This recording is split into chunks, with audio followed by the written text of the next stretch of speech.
Sebelum lanjut videonya, jangan lupa tekan tombol subscribe dan aktifkan tombol loncengnya agar tidak ketinggalan video-video menarik lainnya. Halo Sobat Kicau, gimana kabarnya? Semoga sehat selalu. Di video kali ini saya ingin berbagi tips cara menyimpan kroto yang baik dan juga benar agar krotonya itu bisa awet dan juga tahan lama. Saya yakin sebagian besar dari teman-teman pasti biasa membeli kroto untuk burung kesayangan kalian. Sama seperti saya, sebagian dari burung-burung saya memang menggunakan kroto sebagai pakan tambahannya. Contohnya seperti burung cendet yang rutin saya berikan kroto. Kemudian ada lagi burung sogon saya, si Oscar, itu juga menggunakan kroto. Kemudian untuk pleci juga saya berikan kroto. Namun terkadang ada beberapa hal yang membuat kita kesal ketika kita membeli kroto. Salah satunya adalah krotonya cepat sekali basi dan tidak bisa diberikan kepada burung karena kondisinya sudah rusak atau busuk. Maka dari itu di video kali ini saya akan berikan tips bagaimana cara penyimpanannya yang benar agar krotonya bisa awet dan tahan hingga kurang lebih sekitar 2 minggu. Namun untuk cara yang akan saya bagikan kali ini wajib menggunakan kulkas ya teman-teman, agar penyimpanannya bisa lebih awet dan juga tahan lama. Oke, dan di sini teman-teman bisa lihat, ini saya baru saja membeli kroto. Dan ketika pertama kali kita beli seperti ini, pasti krotonya itu cukup kotor, dikarenakan banyak sekali serangga, kemudian potongan ranting, daun, dan juga hewan-hewan yang lainnya. Sebelum kita melakukan penyimpanan, kita perlu bersihkan krotonya dulu, atau kita pisahkan dari beberapa kotoran. Dan ketika saya membersihkan kroto, ada beberapa yang harus kita buang, contohnya seperti ini. Yang pertama adalah anakan tawon. Buat teman-teman pasti sering kan ketika membeli kroto, kemudian mendapati di dalam krotonya tercampur dengan anakan tawon seperti ini, maka kita wajib membuangnya teman-teman, karena nantinya juga tidak kita pakai ketika diberikan kepada si burung. Kemudian berikutnya adalah serangga kecil. Serangga ini juga banyak sekali kita temui di dalam kroto. Dan ini juga wajib kita buang atau kita singkirkan, karena serangga ini juga tidak memiliki manfaat kepada burung, jadi kita akan buang. Berikutnya lagi adalah kotoran seperti dedaunan kering, kemudian ranting-ranting kecil, dan juga yang lainnya. Ini sangat penting sekali dan wajib kita buang. Dan yang terakhir adalah telur kroto yang sudah busuk. Ini wajib kita buang teman-teman, agar tidak mencemari kroto yang lainnya. Karena salah satu penyebab kroto ketika kita simpan cepat busuk dikarenakan salah satunya terdapat seperti ini. Jadi kita akan buang. Nah, jadi kurang lebih seperti itu, ada beberapa yang harus kita buang ya teman-teman, atau kita bersihkan, agar saat disimpan nanti krotonya akan lebih awet, tidak cepat busuk, dan juga sehat diberikan kepada burung. Dan sekarang saya akan membersihkan krotonya dulu. Oke teman-teman, dan ini krotonya sudah saya bersihkan, bisa dilihat. Di sini tinggal telur krotonya.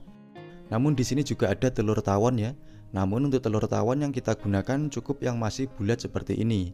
Jadi bukan yang sudah hampir mendekati berbentuk serangga, melainkan yang masih berbentuk bulat seperti ini masih bisa kita berikan kepada burung. Kemudian selain itu juga masih ada indukan kroto yang saya biarkan. Dan jika sudah seperti ini, krotonya berarti sudah bersih ya teman-teman. Kemudian setelah ini teman-teman jangan langsung menyimpan krotonya, melainkan kita angin-anginkan dulu kurang lebih sekitar 5 menit. Karena kroto itu akan cepat busuk jika kondisinya masih basah. Jadi kita perlu angin-anginkan agar nantinya sedikit kering dan ketika kita simpan akan lebih awet. Setelah krotonya kita angin-anginkan dan sudah agak kering, sekarang kita bisa siapkan tempat penyimpanannya. Untuk tempat penyimpanan sendiri cukup sederhana. Di sini kita gunakan toples kecil seperti ini. Untuk toples ini bebas, teman-teman bisa pakai yang agak besar atau yang kecil seperti ini, tergantung dari kebutuhan hariannya. Kalau saya krotonya memang tidak terlalu banyak, jadi biasa saya taruh di toples kecil seperti ini. Kemudian usahakan untuk toplesnya ini memiliki tutup yang rapat ya teman-teman, untuk menghindari semut dan juga serangga lain yang mungkin ingin masuk ke dalam toplesnya. Kemudian berikutnya kita juga perlu siapkan tisu teman-teman. Untuk tisu sendiri kita gunakan 2 lembar. Dan fungsi dari tisu ini adalah untuk menyerap kadar air di dalam krotonya agar tidak terlalu lembab atau basah. Namun jika teman-teman tidak ada tisu, maka bisa gunakan koran bekas. Kemudian setelah itu tinggal tisunya kita masukkan ke dalam toples teman-teman. Tisu yang pertama kita buat sebagai landasan atau sebagai alasnya. Kemudian berikutnya kita tumpuk lagi menggunakan tisu yang kedua, agar nanti ketika menyerap air bisa maksimal dan krotonya bisa agak kering, tidak terlalu basah. Jika sudah seperti ini, maka teman-teman tinggal masukkan saja kroto yang sudah kita pilah atau kita bersihkan tadi ke dalam toplesnya.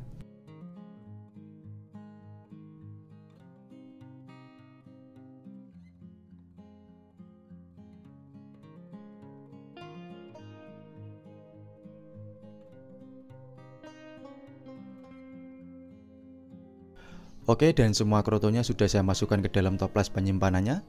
Dan setelah ini tinggal kita tutup toplesnya saja. Dengan begini krotonya sudah siap untuk kita simpan. Dan sekarang tinggal kita simpan saja krotonya di dalam kulkas seperti ini. Dan untuk ketahanan sendiri kurang lebih sekitar 1 sampai dengan 2 minggu.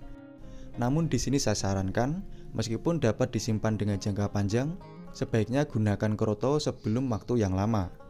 Atau mungkin sekitar maksimal 1 minggu teman-teman bisa ganti yang baru. Ini untuk menjaga kebersihan dan juga kesegaran dari krotonya, agar ketika kita berikan kepada burung, burungnya juga sehat. Oke teman-teman, jadi kurang lebih seperti itulah tips menyimpan kroto yang baik dan benar agar krotonya bisa awet dan juga tahan lama. Oke, mungkin segini dulu video atau tips kali ini. Semoga tips ini dapat memberikan manfaat, edukasi, dan juga informasi untuk teman-teman semuanya. Sampai jumpa di video-video selanjutnya, dan salam kicau.